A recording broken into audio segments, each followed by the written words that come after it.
سرآمده رانده شدگان، رجیم مخزون و زبون. طرد شدم از عرش، فرود شدم به پست گردون. مرا مهلت دادی تا پایان زمین، پس بشنوی قسم آدم ابوالبشر. تا مهلت زمین من باقیست، آرام ننشیند ابلیس.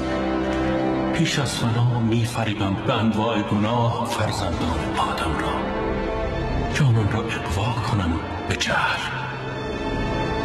جهلی شیرین.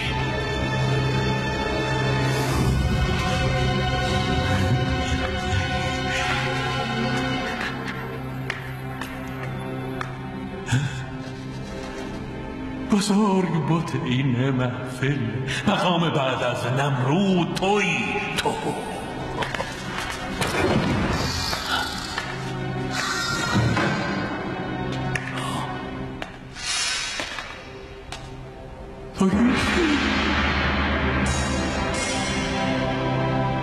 ایسانجا چه میخواهی در این بتخان؟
سرزمین بابل، مقر فرمانروایی نمرود ابن کوش، بزرگترین دیار آن ادوار بود.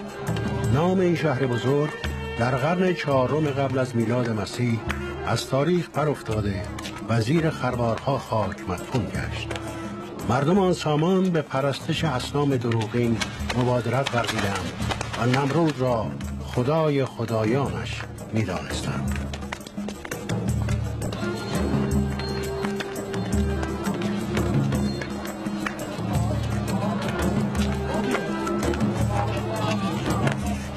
بابلیان سوگندتان میدهم به خدای خدایان نمرود.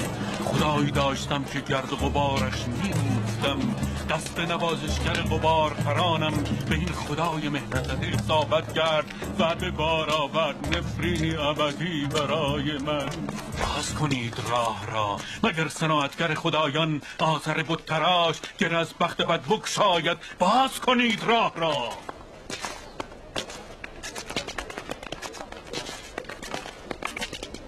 تراش میخورد خرسنگ بیابان به دست سخاوت این پیر راهنما و این بزرگ کاهن بابل. مخدرات رقم میخورد، ابرهای تیره کنار میروند، با آسمان بابل اور جلا میگیرد و منور میشود.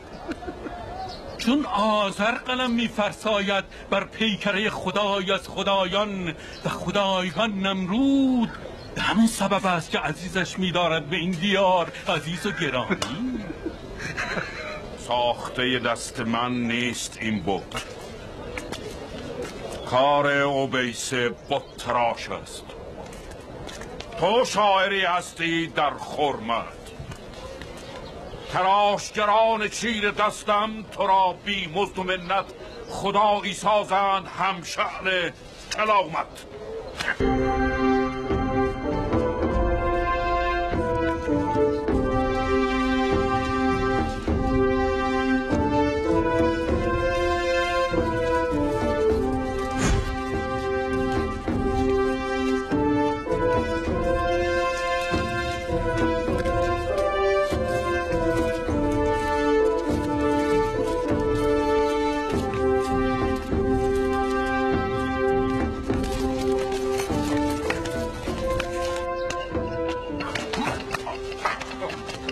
چه می نگری؟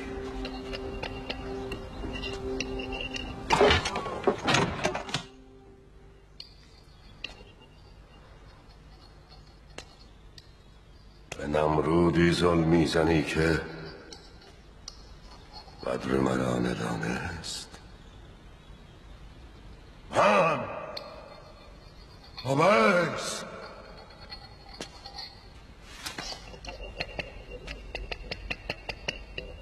او بت‌های آذر را گرامی تر داشت، عزیزتر.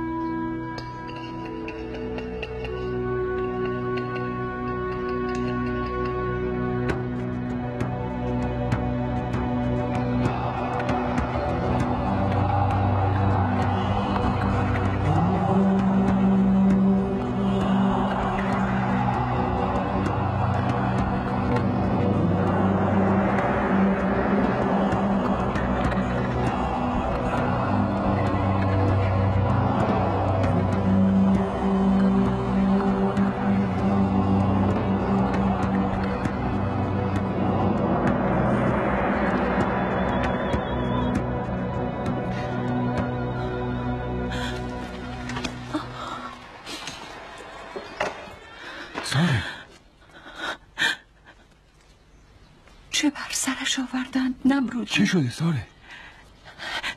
ابراهیم سجده نکرد. کی؟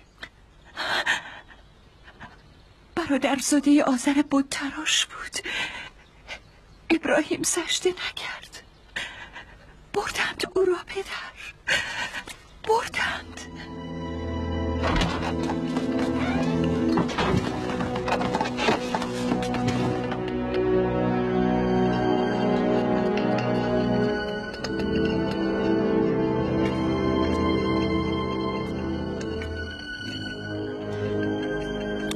هر که سجده نکند مجازات می شود. لوط، تو ابراهیم را ندیدی؟ سجده نکرد آذر.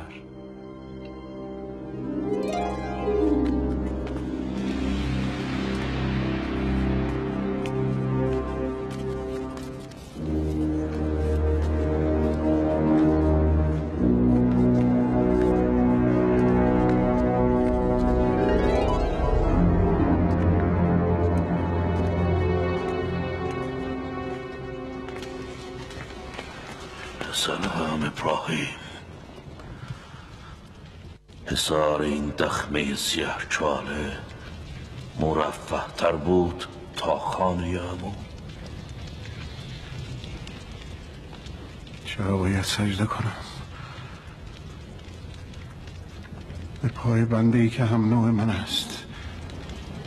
گوشتیست بر استخوان. بس کن ابراهیم.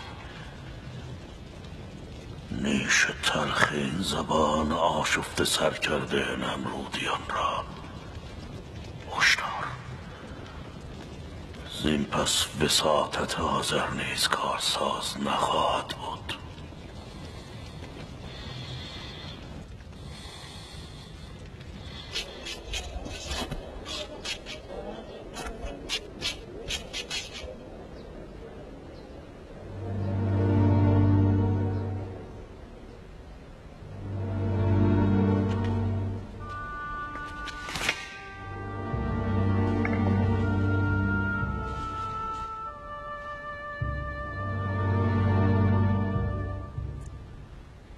آذر، چرا فرزندم را به بت تراشی واداشتی؟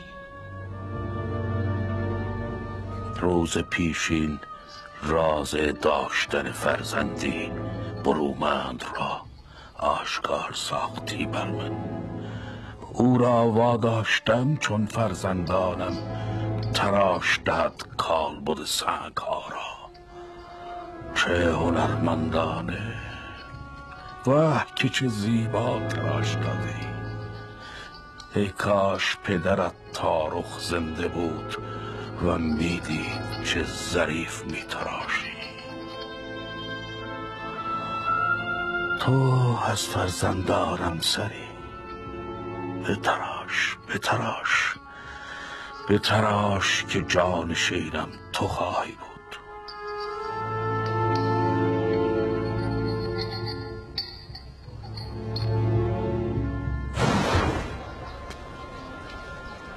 چه کردی؟ به چه کار شما می آمد؟ پرستش؟ سنگ را؟ چیزی را پرستش می کنید که خود می تراشید؟ تو عصای آتیه آذری، نه زنان رسوایی عمو. تو از این پس نمی تراشی، می فروشی. خدایان را در بازار بابل به مردم عرضه بیداری. بت دارم رنگین و صیقل خورده، ارزان و گران، نه مضرند نه سودمند. بیایی بیچاره سکه‌ای، بت دارم ارزان و گران. بیایید از من بخرید آنچه را که سود و زیانی ندارند برایتان، ارزان و گران. بیایید بت دارم.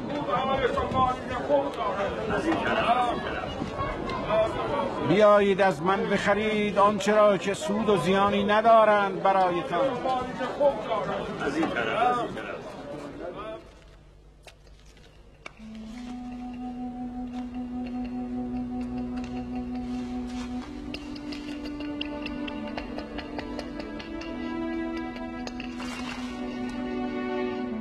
من حق پدری به گردن تو دارم ابراهیم. با عشق بزرگ کردن تو را، با عشق. گفتم برومند میشوی و سرور و سالار این صناعت بتسازی، نه آفت و بلایش.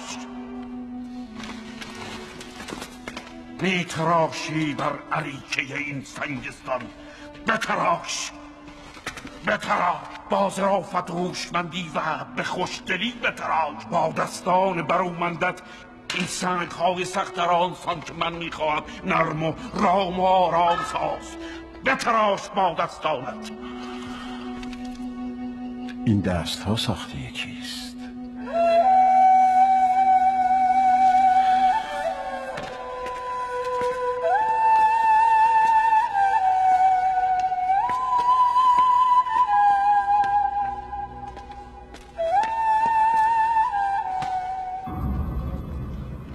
تو رو از آذر خریدم به سکه های گران. پس من قدرت تو هم، من خدای تو هم. تو باید کرنش کنی. کرنش کن. تو اگر بر بابلیان خدایی توانی کرد، بر من نتوانی. کرنش کن. کرنش کن.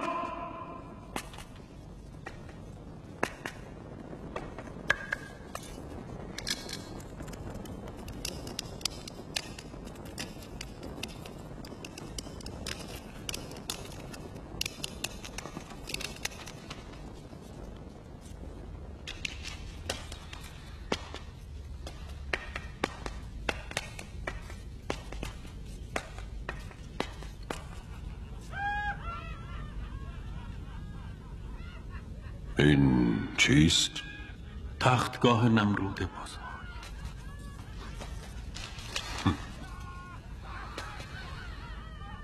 این تخت نیست که جهل است. نمرود بر تخت تکه نزند که بر جهل بابلیان تکه زند. تو زرنگی، اما به اندازه‌ای که آگاه باشی جهل بابلیان را.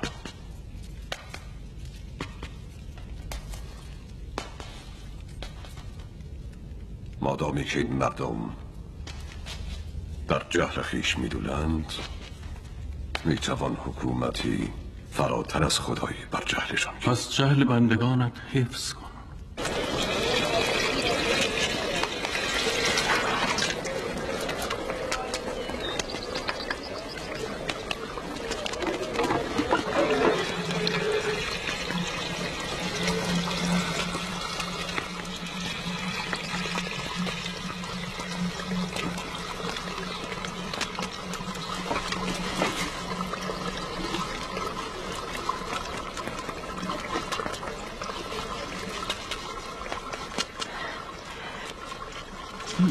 بالاخره آزاد شدید؟ به جفای نمرود اسیر، به وساطت آذر آزاد. نمی ترسید خبرچین نمرود باشه؟ خبرچینان نمرود مهربان نیستند سارا. از کجا می دانید مهربانی ساره را؟ نمرودیان ضعفا را دستگیری نکنند. کارستان کردی آذر. این دست ها معجزه می کنند. نمرود اگر تو را ببیند خدایی خویشت یاد می برد.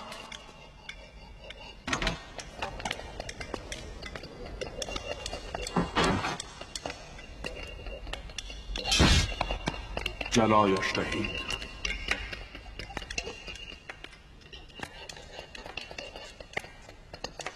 لوط چه شد؟ چند روزی است به کوهستان رفته برای عبادت. عبادت عبادت عبادت. ابراهیم برادرزاده من است ولی از من نیست.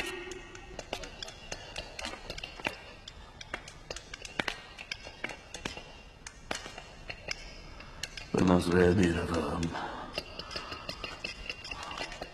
شاید بازگشته باشد. تو چشمان نمرود هستی هارپاک. قول دادی آذر را مغلوب درگاه نمرود کنی، نه محبوب. تو قول دادی بت بزرگی را که با دستان آذر صناعت می شود هرگز به بتخانه نرسد. بتی که من ساختم را در نظر نمرود گرامی داری. سخت است اویس. آن روز که از درگاه نمرود رانده شدی، آذر نشان صناعت خدایان را از فرمانروای بابل دریافت داشت که البته گردنش را سنگینی می کند. نه هارپاک،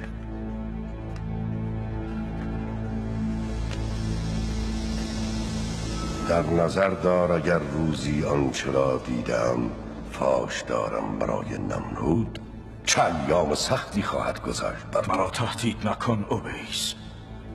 اگر لازم باشد زنده به گورت می کنم تا دیگر هیچ نبینی.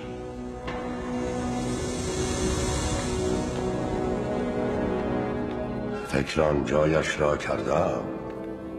اسرار تو را و امینی باز گفتم و سپردم.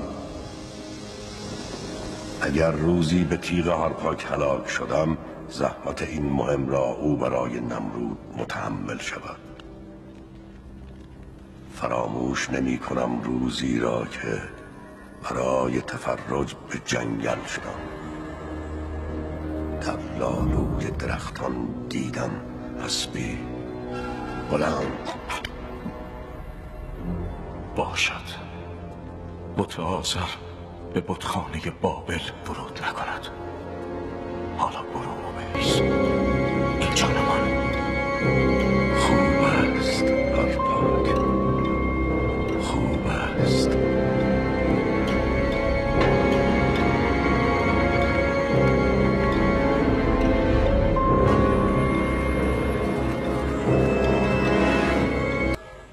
هارپاک، اویس بود تراش اسرار ما را فاش خواهد گفت برای نمرود. اگر رقیب طلایی دارش آذر را به در نکنم از این میدان. اگر گفت هم او را میکشی؟ هم نمرود را.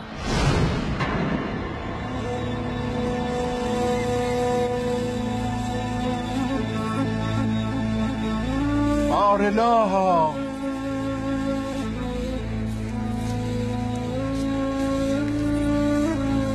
در احوال این جماعت اندیشه کردم، دیدم همه پوچ پرستن،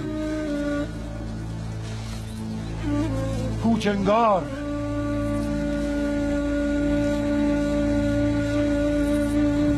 بشنو.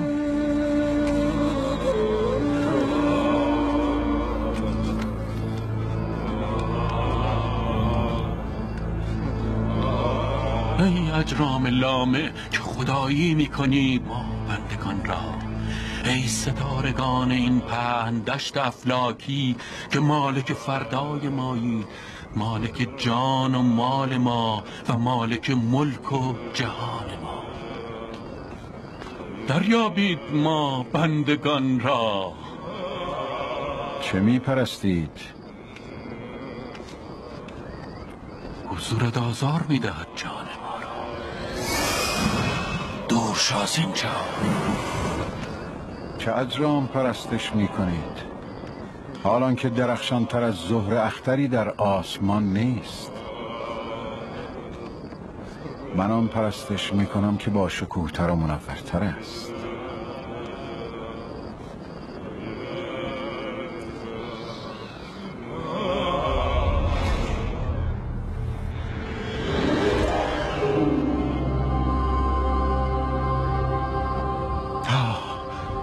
چه آمد بر سر خدایم زهره؟ چرا افول کرد؟ چرا رنگ باخت در برابر ماهتاب؟ نه، من دیگر زهره نمی پرستم. اینک ماه است خدای من، عظیمتر، درخشانتر. چه میخوای از جان بندگان اجرام؟ دور شو از اینجا. دور شو. دور شو. من نیز بنده ای از ایشان. افول کرد. ماه نیز افول کرد. خورشید سوزان سروری کند بر بندگان. دور شو. دور شو. رها کن بندگان اجرام. خورشید نیز چون ماه و زهره افول کرد. این چه خدایی است که افول می کند؟ من خدایی پرستش می کنم که فنا نشود. اجرام نیستند خدایان من. خدا یعنی باقی، نه فانی.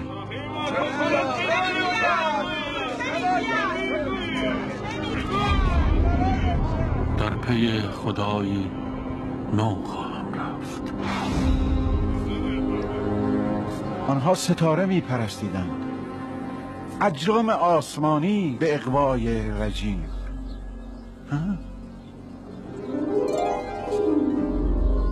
بشنو. او را قربانی می کنم در راه خدایان تا غضب نکنند که پای کودکم خدایم را شکست. و می دوید چست و چالاک پایش به بت اعظم اصابت کرد و در هم شکست. این چه خدایی است که یارای دفاع از خیش ندارد؟ کودکی از پایش درآورد.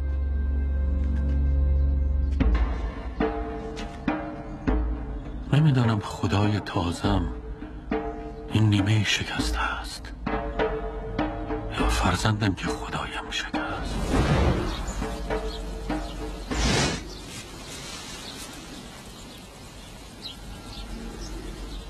آخرش همه مخلوق تو را مدبر عالم دانند. شک ندارم تویی مدبر هستی. همه جا حاضر، ناظر، حاضر، حاضر. چرا جهلشان آشکار نمی کنی؟ من که میدانم هستی، وجود داری، قدرت داری. پس چیزی بگو، نشانی که میشنوی کلامم. صدایم را میشنوی؟ صدایم را میشنوی؟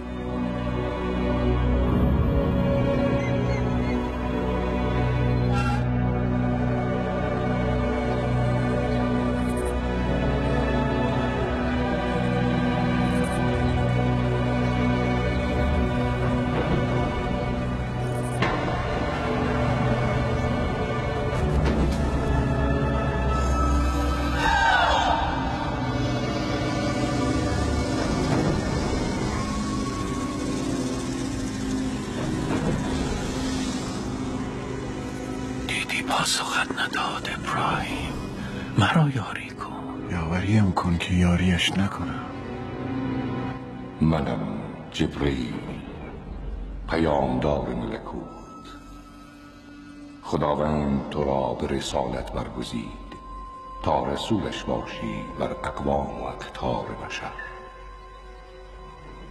به آنان که شرک می‌ورزند و انکار می‌دارند ربوبیت فرمانروای آفرینش را خواهی آموخت. طریقت یکتا هستی. این ندایی است که می‌رساند سلام آدم ابوالبشر را به تو ابراهیم، پیامبر خدا.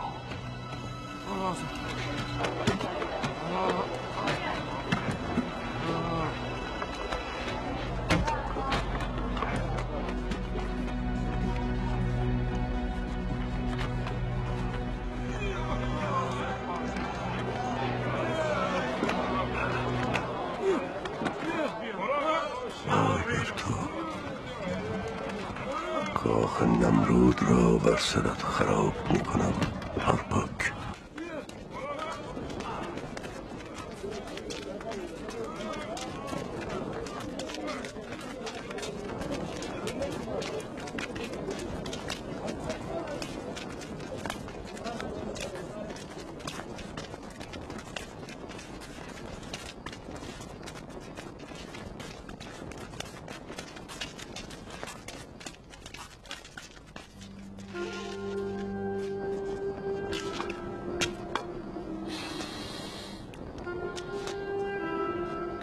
من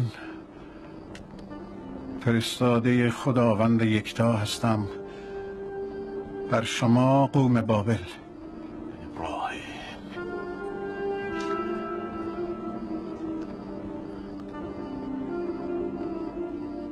چه اندیشه‌ای در سر داری؟ این سر پرسودا، سر سرما زده. خوب است التماس، پس التماست میکنم. خوب است زاری، پس زاری میکنم. آرامش من ملعبه دست تو نیست پیامبر. 3 روز دیگر مراسم اکرام خدایان است. روزی خجسته و مسعود که آمدنش را روز از پی روز صبوری کرده. خرابش نکن. آذر، هرگاه بخواهید این جماداتی که شما بت میخوانید خدا میشنوند سخن شما را؟ به حال شما سود و زیانی توانند داشت؟ ما پدران خود را در پرستش این خدایان یافتیم، هرچند جماد و بی اثر، ولی باز میپرستیمشان.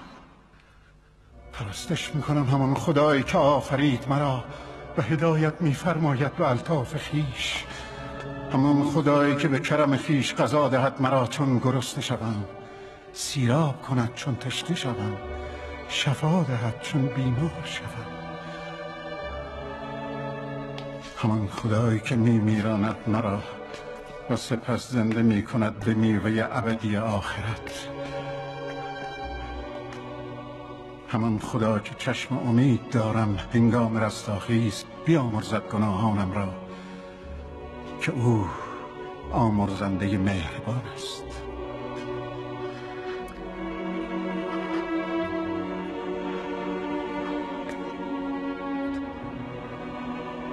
مرا تنها بگذار. اگر میتوانی از بابل دور شو. برو.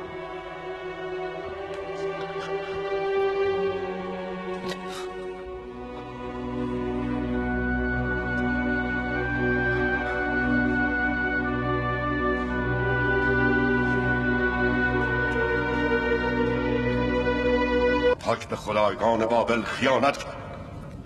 کذب است، کذب است.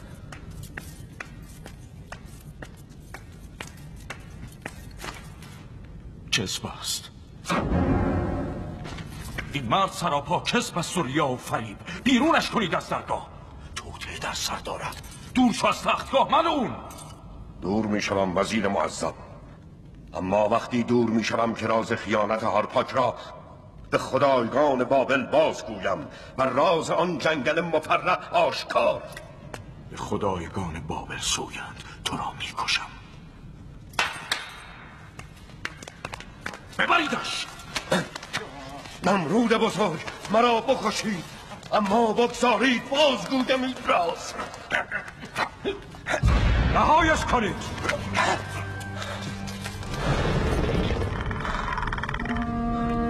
او مجنون است. زهر انتقام در سینه دارد. سران دارد خدشه‌دار کند حریم فرمانروا را. او درد آذرنوازی دارد از خدایگان. در آن روز پرید به نیت تفرج به جنگل در آمدم تا آنچه دیدم اسبی را به قامت سرو، پس آن اسب بانوی بابل و این مردک در خلوتی سبزینه. همسرت به سبب انتقام خون پدرش به تو خیانت کرد نمرود، تا حکومت بابل با نفوذ هارپاک براندازد. به تو خیانت کرد نمرود.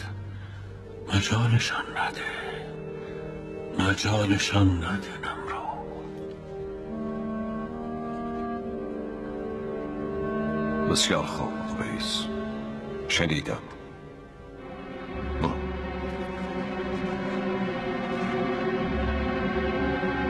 برو.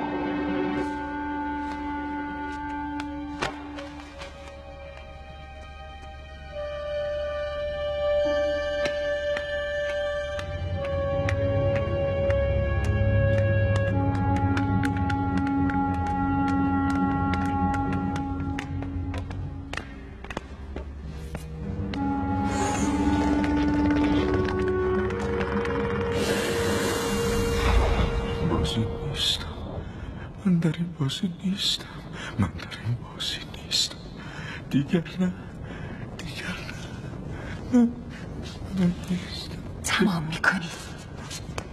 تو این بازی را تمام میکنی هارپاک. اوبیس فاش گفت اسرار ما را. اگر شانه خالی کنی از آنچه وعده کرده ای، با ترفندی زنان نمرود را به کشتن تو وامی دارم.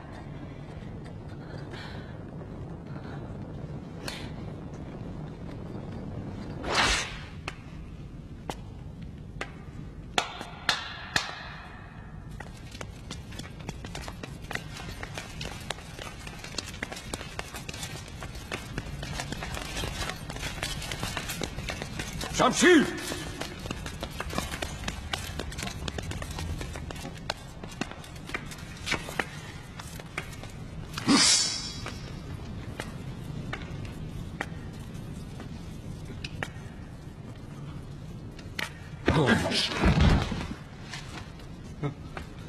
میخواستی انتقام عشیره و پدرت را بگیری؟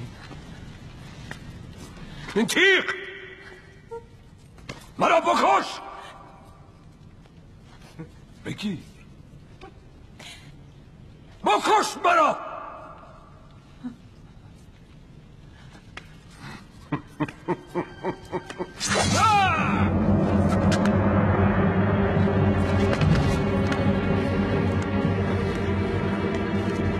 نه نمرود بزرگ، ببخش من هنوز به درد میخورم.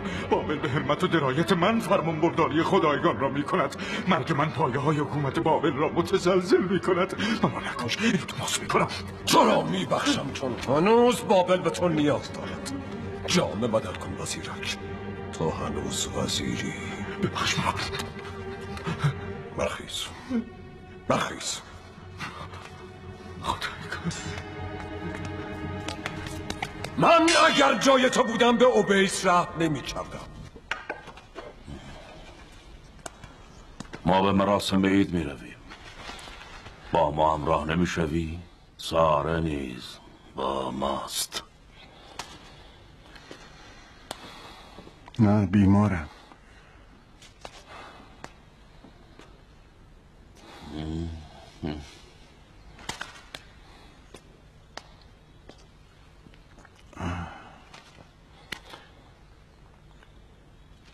لوت تو هم برو. ولی بشریت الهی است. مصلحت است. تو هم برو.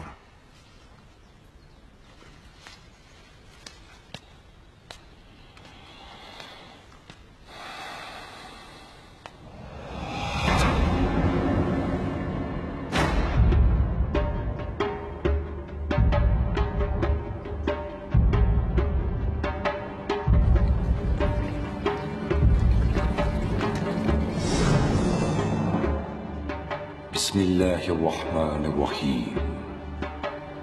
قد كانت لكم أسوة حسنة في إبراهيم والذين معه إذ قالوا لقومهم إنا براء منكم ومما تعبدون من دون الله.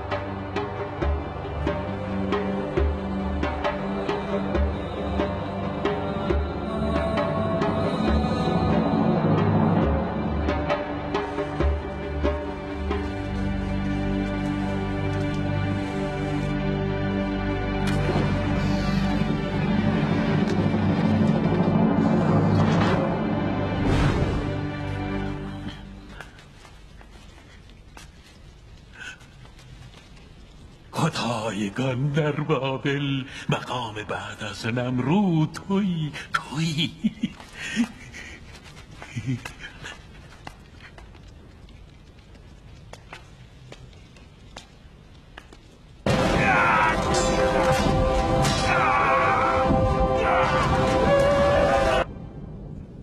چرا تصور میکنید در هم شکستن خدایان کار من بوده؟ تنها کسی که از شهر برون نشد برای مراسم اکرام خدایان تو بودی. ابراهیم، برادرزاده آزر بت‌تراش. بابلیان نیز دیدند.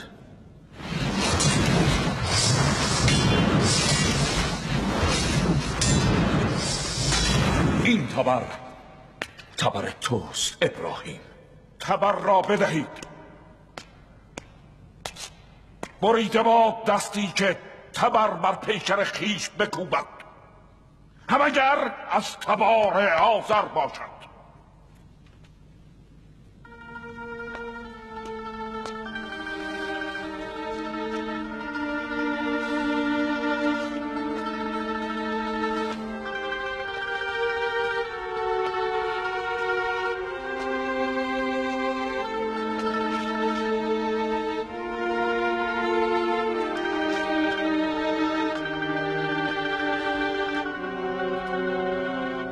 از آذر شنیدم بابلیان تبری یافتند بر دوش بت بزرگشان.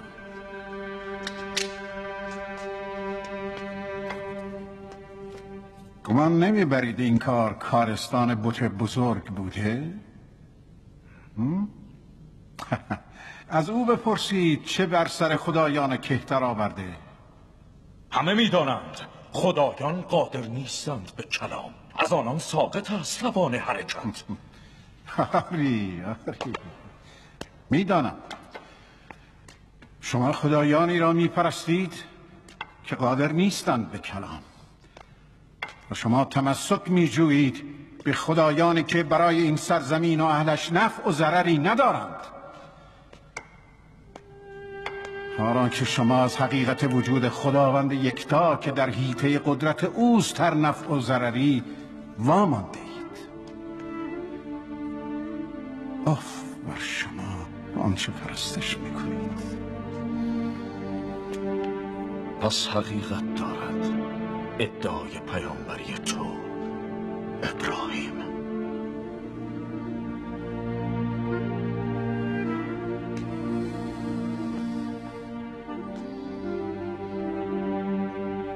آری کافیست.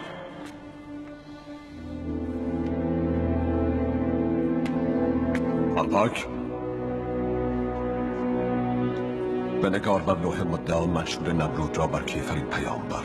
مهیا شود آتش به بلندای افلاک با هیزم بسیار. این پیامبر سوزانده شود. اطاعت نمود بزرگ. در مراسم سوزاندن بابلیان حاضر شدند. همه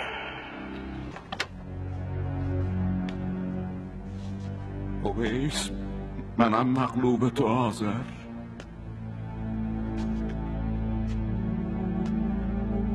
این رزم را تو بردی.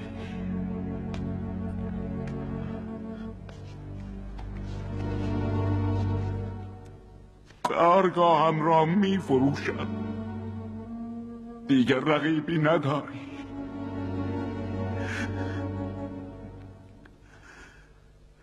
سرمایه زندگیم را می سوزاند. شفاعتم دیگر کارساز نیست. از چشم نمرود افتاده.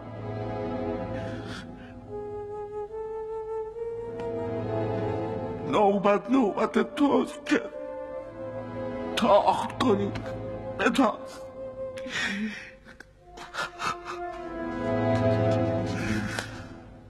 بتاز.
آن ابراهیم، کجاست فریاد از خدایت تا برهاند تو را از این مهلکه جراح؟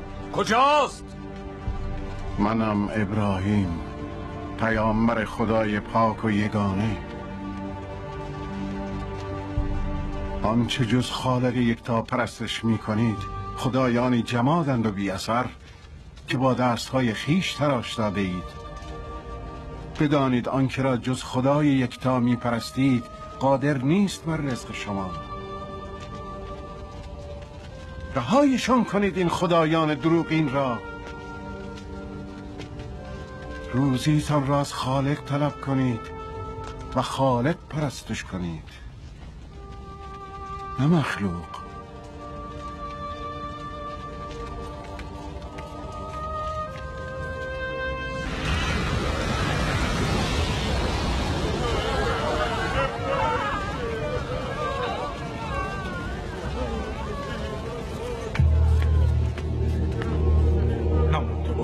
آتش زبانه کشیده. چگونه داخل نار شود این بت شکن؟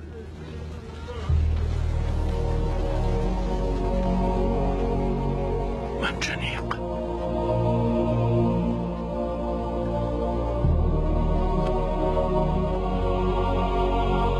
منجنیق. نه صبر کنید. من نیز تا به سوختن دارم. تو زن را افلاکی خواندی پیامبر. تو اکرام کردی مادران را. خدایانی که واماندند از نیش تبر خدا نیستند. من ساره همان خدایی پرستش میکنم که تو. مرا با او بسوزانید که من هم تبر دارم. این بار بت نمرودی می شکنم. این بار بت خانه نمرودی در هم شکنم. بیا.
فرشته باد ابراهیم آمده ام به یاری. منم فرشته باد. خداوند مرا کافی است رسولان افلاک، اوست بهترین وکیل.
خدای من سرور کائنات است، نزاده شده و نه میزاید.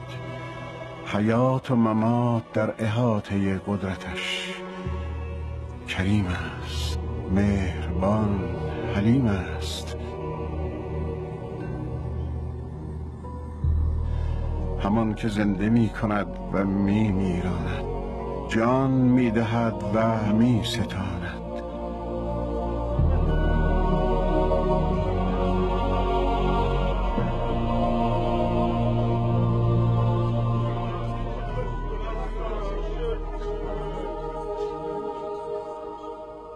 به فرمان خدایگان 2 محکوم به مرگ را مهیا کنید.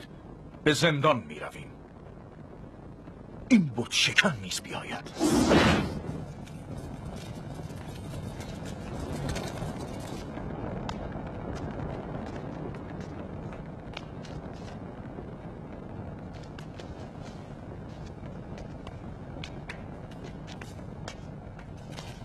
بازش کنید.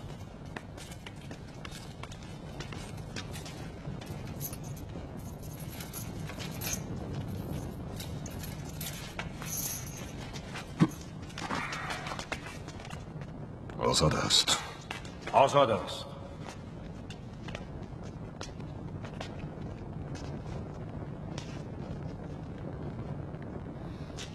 بازش کنید.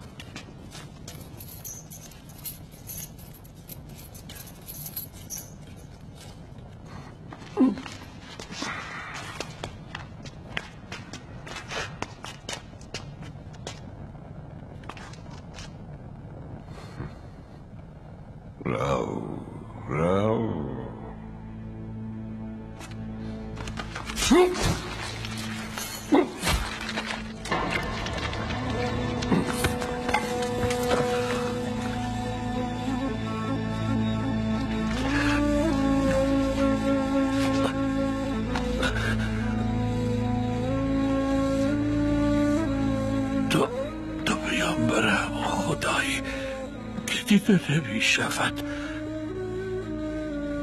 نیازی ندارد به نگهدار و نگهبان. ابراهیم، سودت که پذیرفتم رسالت تو را.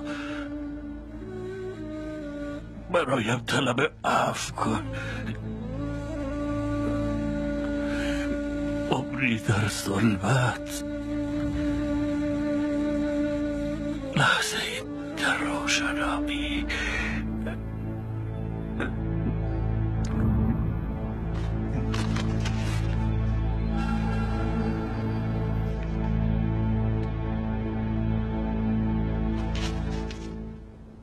دیدی؟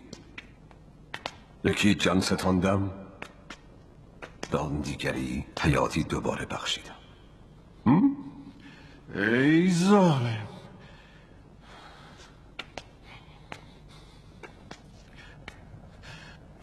خدای من بالاترین است که در تسخیر قدرت اوست مه و خورشید. خداوند هر روز خورشید را از خاور برآرد. تو اگر توانی خورشید فردا را از باختر بیرون آر. تمامش کن. از بابل برون شو. بابل تو را نمیخواهد. برون شو.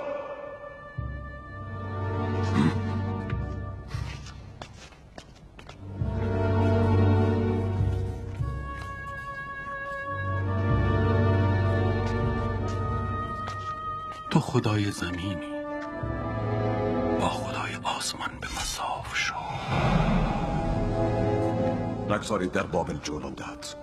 بر بلندای برج بابل خواهیم شد. با خدای ابراهیم به نبرد شویم.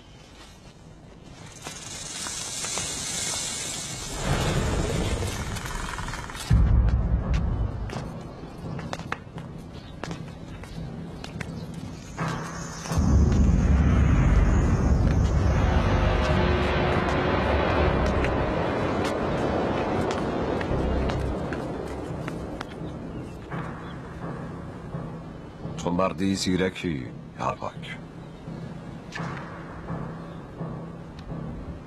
راست میگفتی. در باب کلام تو اندیشه کردم.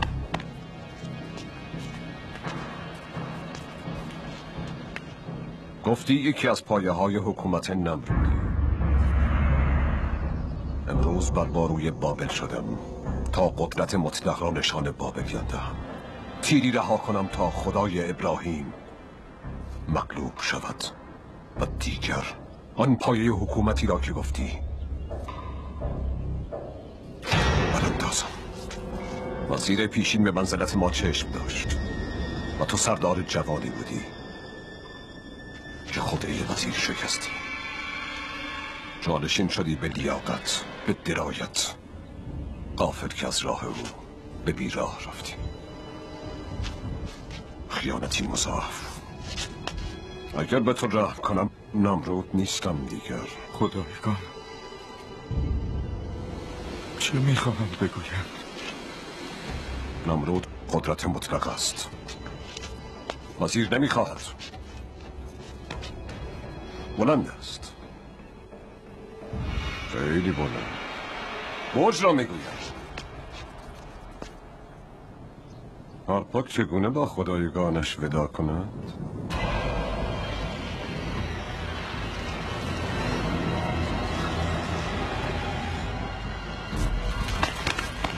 خدای مرا ببخش. خدایگان، نه، مرا ببخش. مرا ببخش. خدایگان، نه.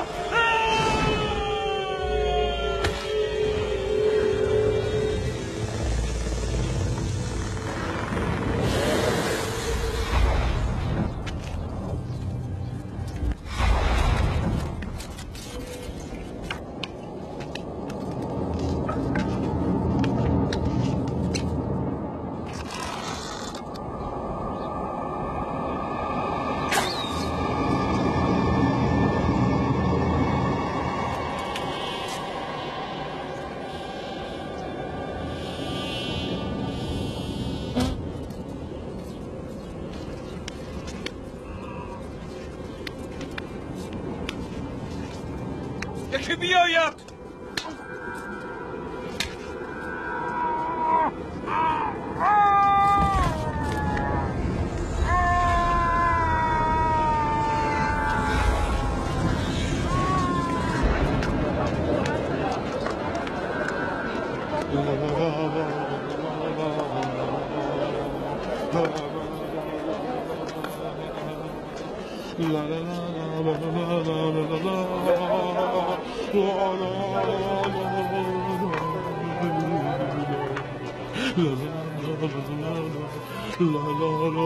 آذر، ابراهیم، من ابراهیم را بزرگ کردم. از ما شو، خدا توبه کنندگان را دوست می‌دارد. به خدایت بگو من عموی ابراهیم هستم. من او را بزرگ کردم، مرا ببخشاید. بگو من تو را بزرگ کردم.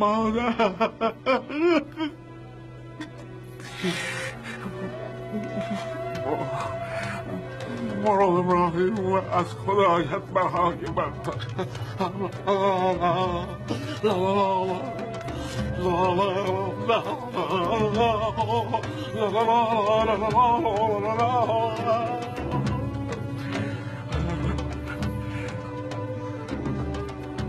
برو ابراهیم، به خدایت بگو مرا ببخشاید.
بنگر افول خدایگان بابل را.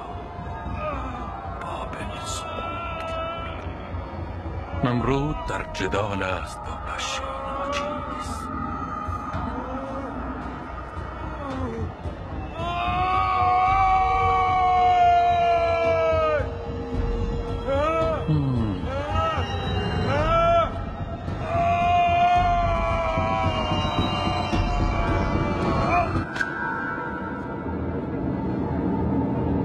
باید به دنبال خدای نو باشی.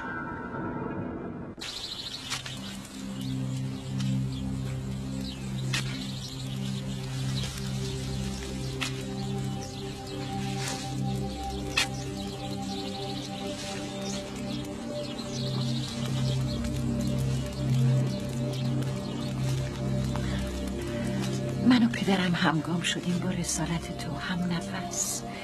او شرم دارد از آمدن، مرا فرستاد.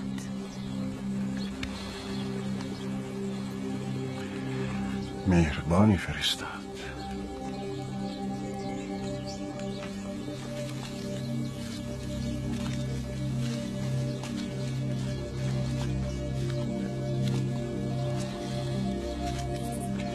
شرم دارم از گفتن، اما میگویم. آیا من شوی مناسبی هستم برای ساره؟ من یار رسالت خواهرم. هستم؟ هستید.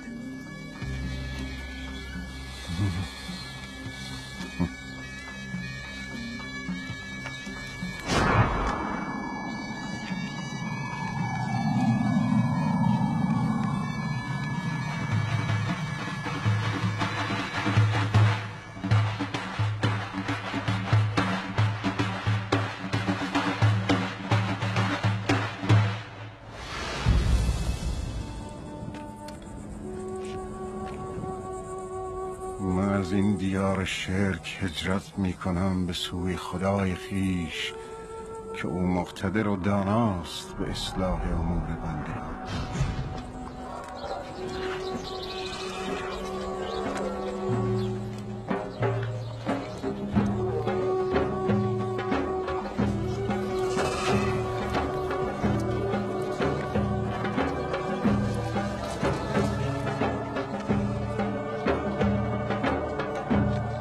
ابراهیم از کنعان و مصر گذشت و روزگار بر او و فرعون مصر کنیزی به ساره داد، هاجرش نام. و هاجر کنیز ساره بود تا آن هنگام که ابراهیم وارد شد به حبرون و خانه‌ای به پا داشت و مزرعی برای معیشت.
سلام ساره.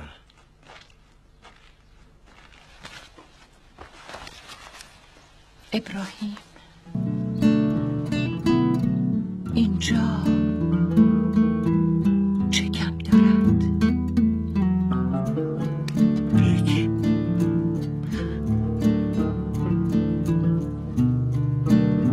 صدایش را نمیشنوی؟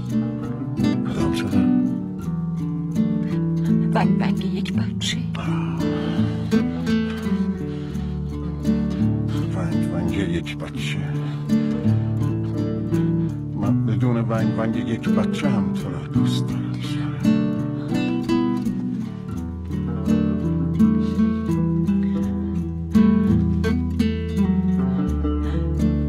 نسل انبیا زبان زده است بر امتها.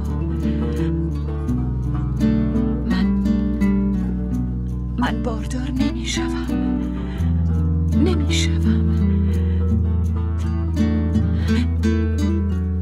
نسل ابراهیم از من نیست. کنیزم هاجر را به تو میبخشم. نسل ابراهیم برتر آدمیان است. پیامبر خدا، داشتن اولاد برای نبی حق است. میان من و تو عشق حکم میراند. من عاشق تو هم ابراهیم. چنین مخواه.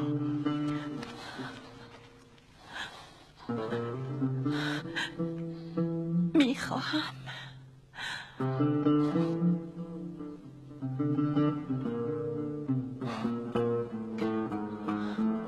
حالا میفهمم چرا جبرئیل از جانب خدا بشارت داده بود اقوام بزرگی پدید آیند از نسل من. این وعده خداست.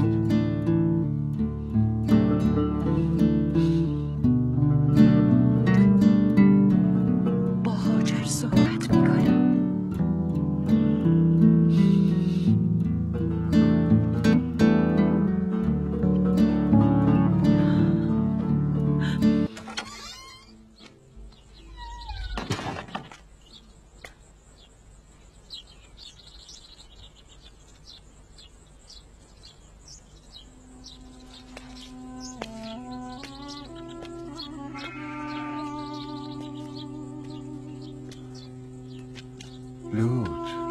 شب گذشته خوابی دیدم. گروهی از مردان که شهرت می‌راندند و در هم می‌آمیختند. سرزمین سیاه و مردمانی سیاه‌تر. میدانم خالق یکتا تو را برگزیده تا به دیار سدوم نزد قوم فاسق و بدکار بروی و آنها را باز داری از اعمال پریدشان. این کلام وحی است.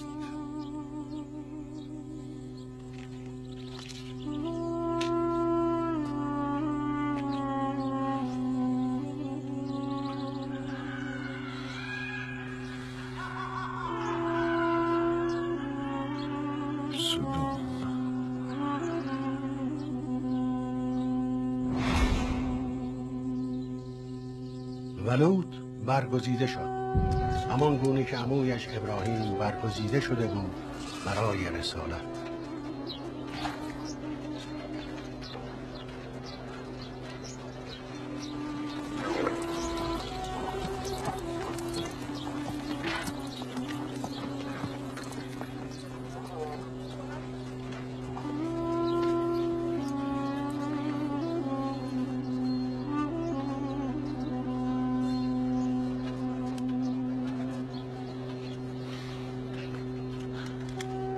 با هاجر صحبت کردم.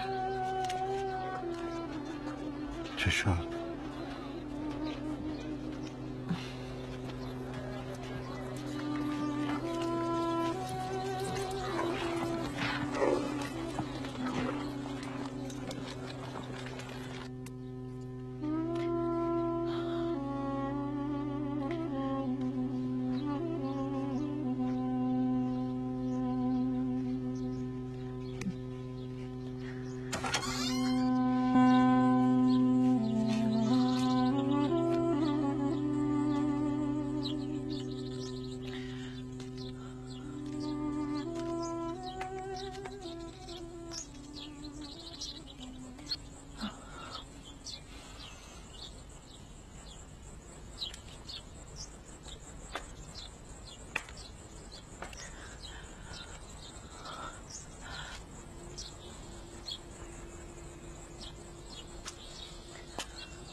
خدای گلستان شد بر من سری خواستم خاک و مطهر، قائم و جانشین رسالت،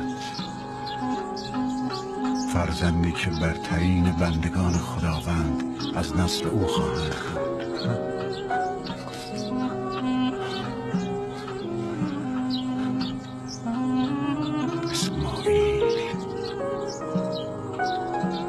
نیای عظمای آخرین پیامبر احمد.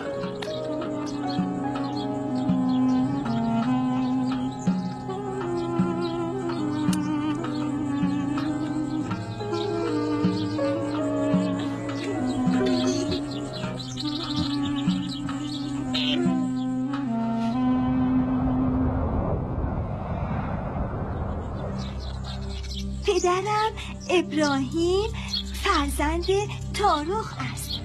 تاروخ نیز فرزند ناهور، فرزند سروج، فرزند رعو، فرزند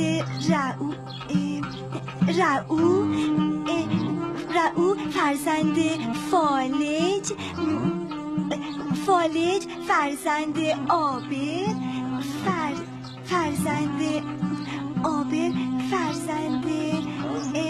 فرزند شاله، شاله فرزند ارفکشاد، ارفکشاد فرزند سام و سام فرزند نوح نبی.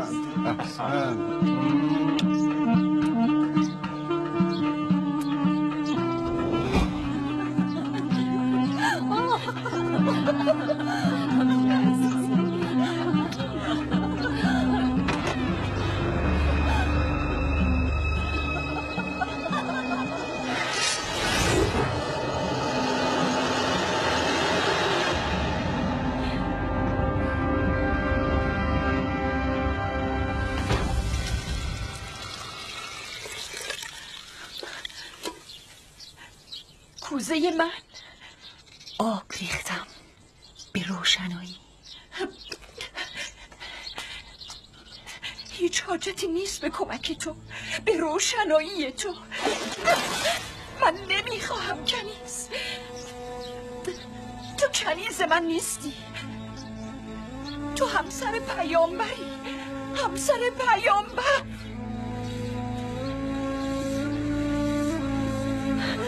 مایوس شدی از عشق من نبی خدا، تارک شدی از عشق من.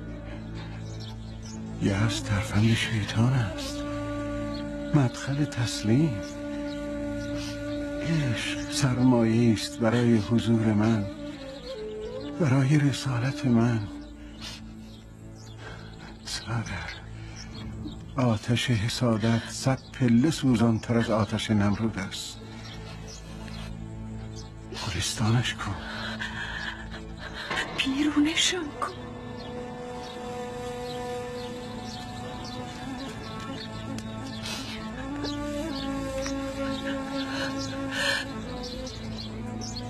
هاجر همسر من است، اسماعیل فرزند من است. نه سارا، من این کار را نمی کنم.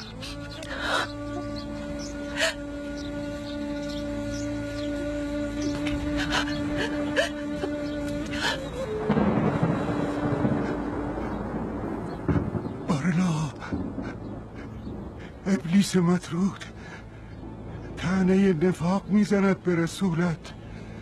دور کن او را از من. پسرت اسماعیل و همسرت هاجر را خروج میدهی از سرزمین اورشلیم و داخل میکنی به سرزمین عبادت حجاز. پروردگارت حفظ خواهد کرد آن را از شر و جزن.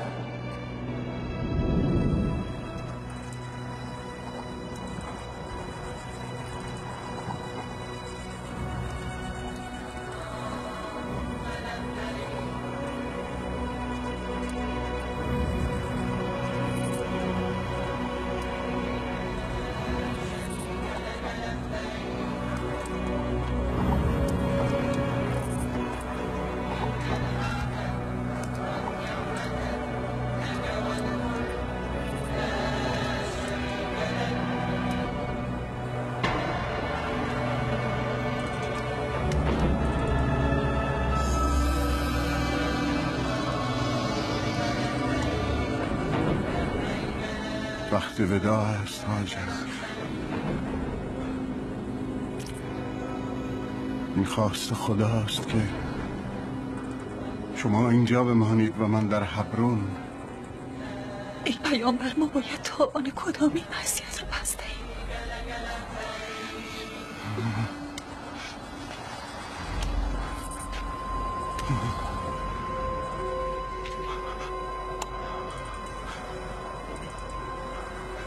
اینجا را صفا گویند، آن تپه را مروه، این دو را جبرئیل گفت به هنگام وحی.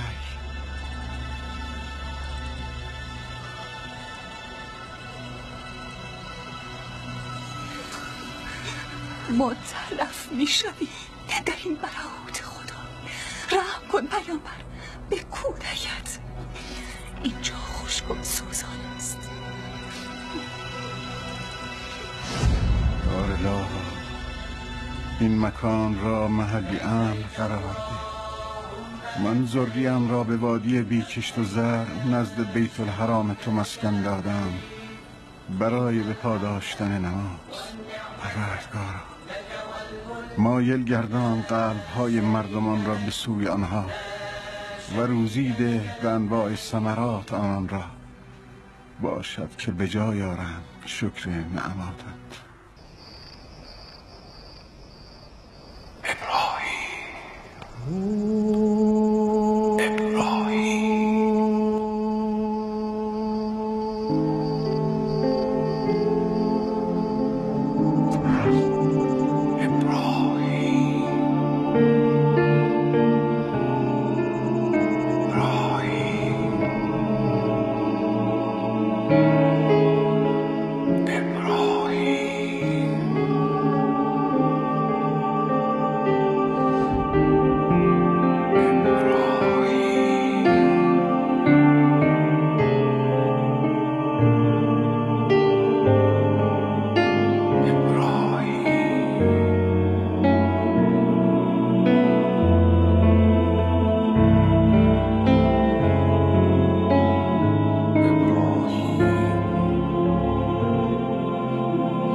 نزدیکتر از نزدیک، بیش از پیش،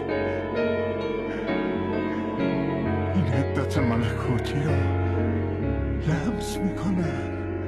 اسماعیل پسرت در فراقش میسوزم.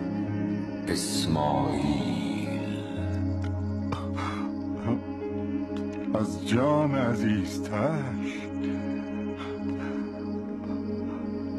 برومند شده. به سرزمین حجاز شو بار دیگر.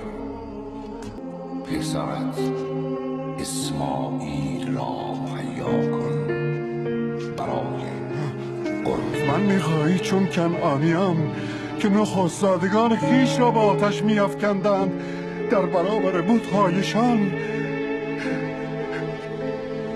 بگباری کنم جگرگوشه‌ام را.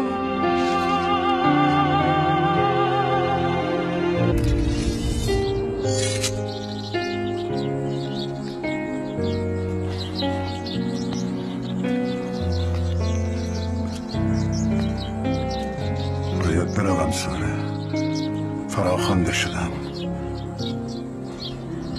شطور کنار دروازه آماده است.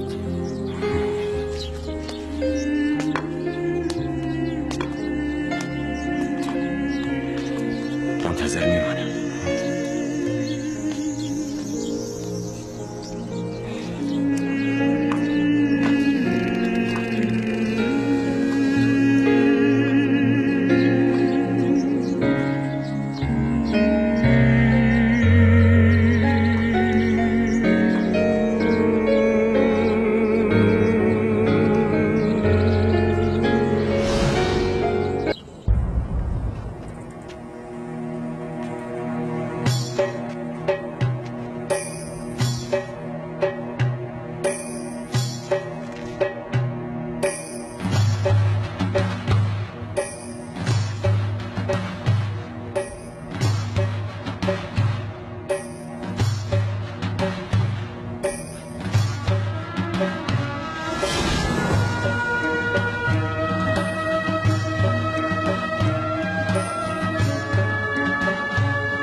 خوش آمدید.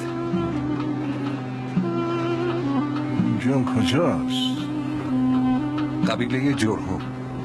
مسافرید یا بیابانگرد؟ مسافر.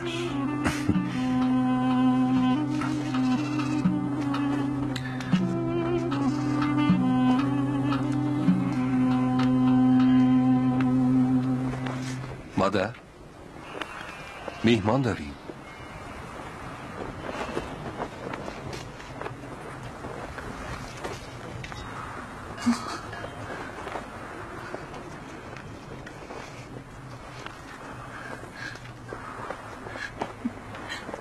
ابراهیم هاجر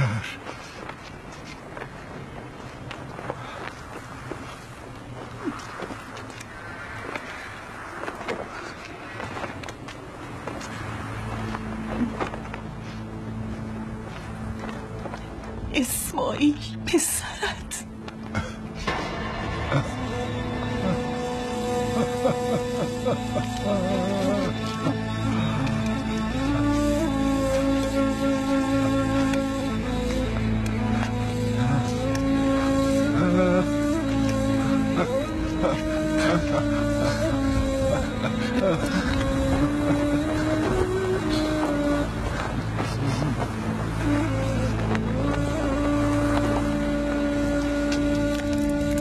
اسماعیلم برومند شده.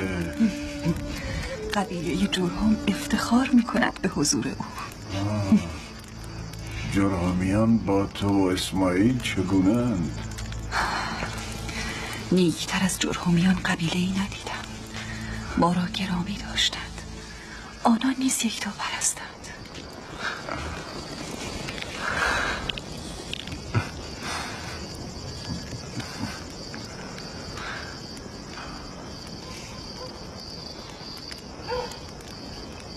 هاجر هیچگاه ندانستم آن هنگام که تو طفلت را در برهوت رها کردم و رفتم چه بر سرتان آمد. به رحمت خدا ایمان داشتم، چون فرمان ربوبیت بود به هجرت شما. سالهاست که میگذرد از آن روزگار سخت. در برهوتی سوزان، فرد تشنگی، تازیانه های آفتاب حجاز، آن تپه که صفان آمد و آن دیگری که پرورش گوید. کودکی نیمه جان.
آبی که برای نان میزنی نبی خدا از چاه زمزم است.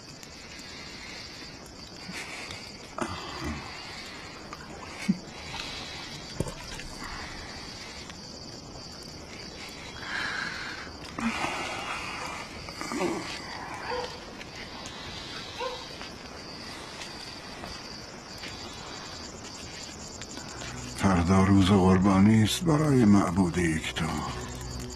بهترین شیرمست گله را مهیا کنم برای قربانی.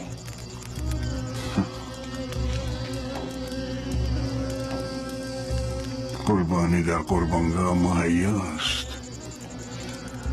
به کوه منم.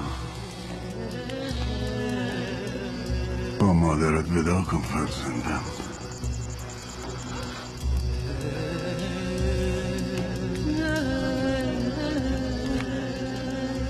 به سفر می رویم.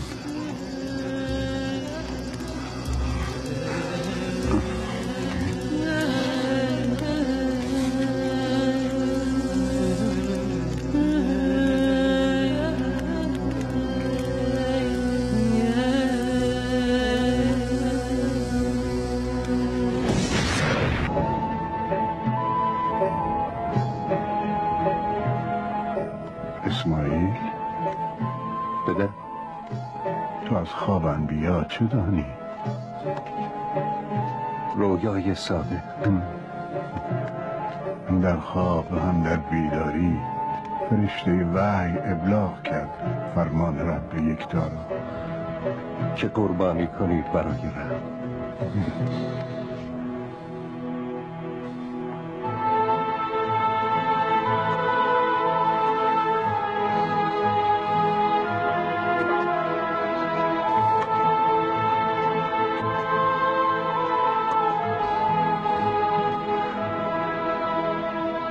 چنان فرمود که تو را قربانی کنم.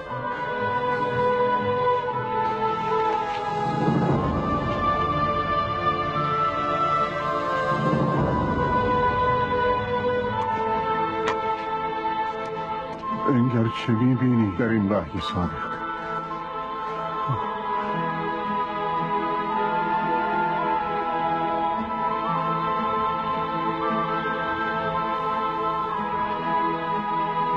مرا به خواست خدا از صابرین خواهی یافت.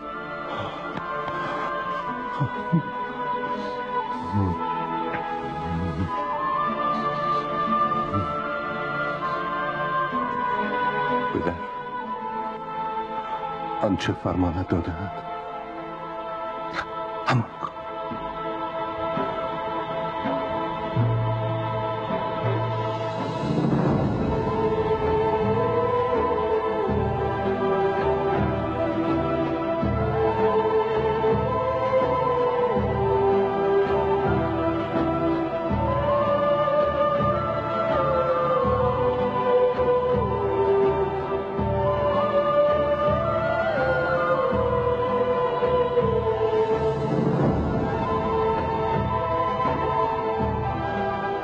پدر، ریسمانت را محکم ببند تا به سهولت جان دهم. خنجری تیز برگی سر. سلام مرا به مادرم برسان. بگو با رغبت من انجام پذیرفت این مأموریت الهی. فخر بفروش پیامبر خدا که خالق یکتا رضامند است از تو.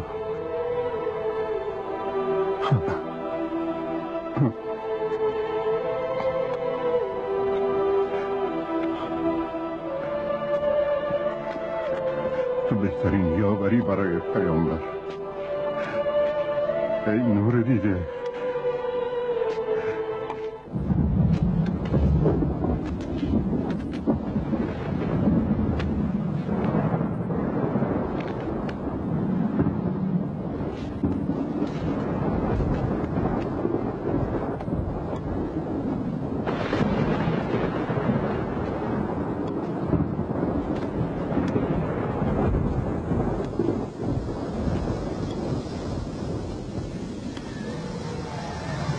چه میکنی پیامبر؟ فرزند بی سر به چه کار توست تا حالان که جانشینی نداری؟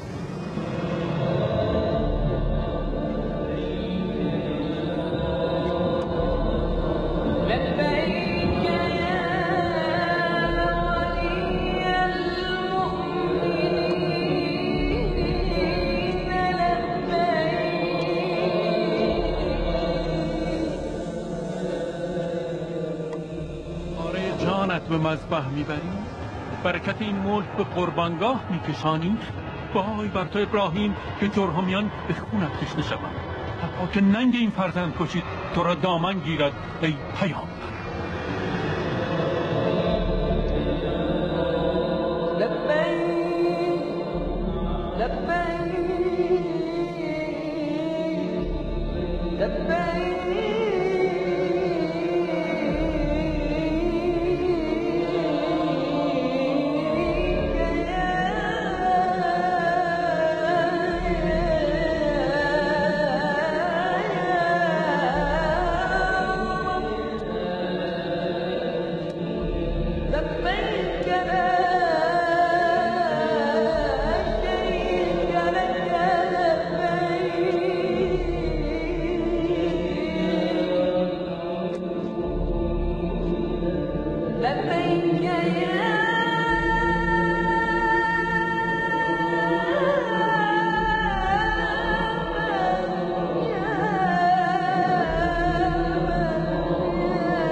روزها و سالیانی که باید در کنار تو می بودم نبودم. شکفتن این رعنای ملکوتی را ندیدم. امروز باید تو را در قربانگاه بیابم. کلام وحی بود فرزند. هیچ وقت تردید نکردم فرمان خدای یکتا را.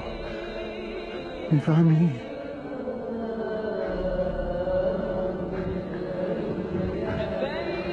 مرا به صورت بخوابان پدر. تا تاثیر نگاهم باز ندارد تو را ازم جا میخواهم. بردبار باش پدر.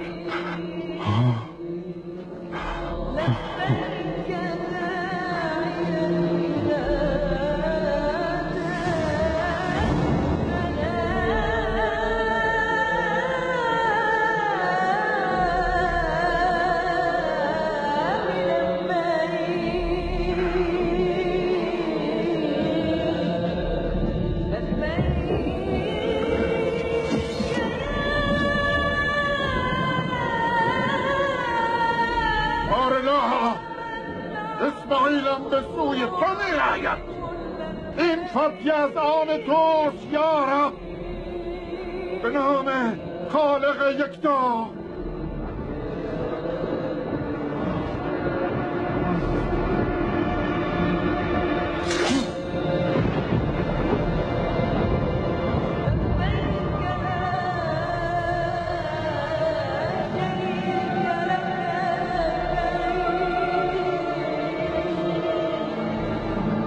ابراهیم رها کن اسماعیل را.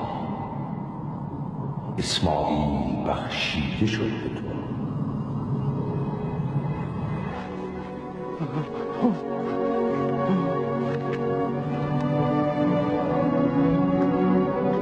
اینک هدیه خداوند قاهر را قربانی و خدا فدیه پذیرد به جای اسماعیل و برای او نام نیک نهاد خواهد شد در میان واپسینیان.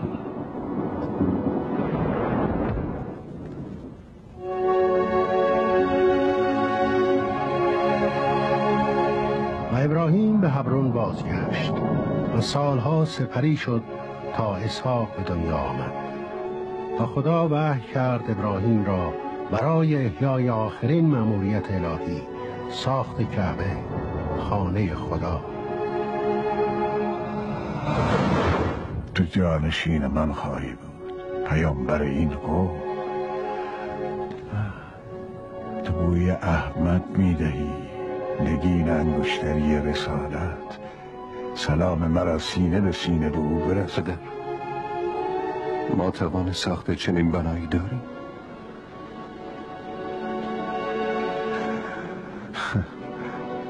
بس به آن است که عاشق باشی یا دل مشغول به دنیا. من عاشقم پدر، عاشق خدا. پس می توانی. این قدرتی است که پروردگار در روح ما نهاده. جسم ما فرمان روح را میراند. ارواح دو عاشق فرمان میدهد. لبیک اللهم لبیک، لبیک اللهم لبیک. کعبه آن بنای توحیدی ساخته شد به دستان ابراهیم خلیل الله و اسماعیل ذبیح الله. سلام بر ابراهیم که عمر خویش وقف نمود در راه توحید. سلام بر ابراهیم که بنا نهاد خانه توحید را. سلام بر لوط، سلام بر اسماعیل و اسحاق، سلام بر هاجر و ساره و سلام بر آنان که امروزه به مناسک حج ابراهیمی درآمدند.